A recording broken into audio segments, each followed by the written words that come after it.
Në zemër të Vlorës, aty ku nisi historia e shtetit shqiptar, prej pak javësh ka hapur dyert një lokal i vogël, por me emër të madh, 1912.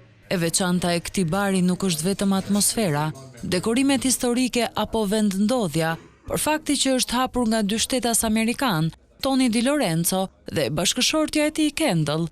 Tony, i apasionuar pas historisë, thotë se emri i lokalit lindi krejt natyrshëm, pasi përmes videove në internet ishte njohur me aktin e shpalljes së pavarësisë së Shqipërisë. Jam amerikan, kam jetuar më parë në Tajland, por atje temperaturat janë shumë të larta dhe kjo nuk më pëlqente. Donim një vend me 4 stinë me standard jetese të arsyeshëm, një vend turistik, por edhe me mundësi për të hapur një biznes. Fillimisht po kërkonim për Portugalin, por rastësisht na dolën disa video për Shqipërinë. Kur erdhëm këtu mbetëm të mahnitur, mikpritja, kultura, njerëzit, afërsia me gjithçka, që në momentin e parë u ndjem si në shtëpinë tonë. Prej 3 javësh, çifti shërben kafe në këtë bar të vogël, ku klientët e parë, kryesisht të huaj, habiten nga fotografitë e Ismail Qemalit, Isa Boletinit dhe Luigjë Gurakuqit, që zbukurojnë muret.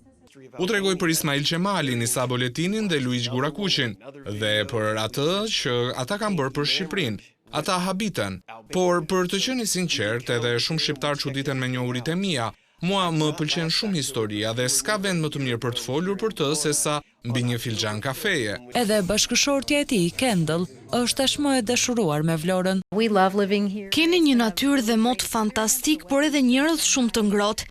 Ndihem pak keq që s'di gjuhën shqipe, por jemi duke shkëmbyer eksperiencë gjuhësh me ju. E vetmja sfidë që çifti amerikan ka për momentin është gjuha shqipe, por burrë e grua janë të vendosur ta mësojnë, pasi jetën e tyre tashmë e kanë projektuar në Vlorë.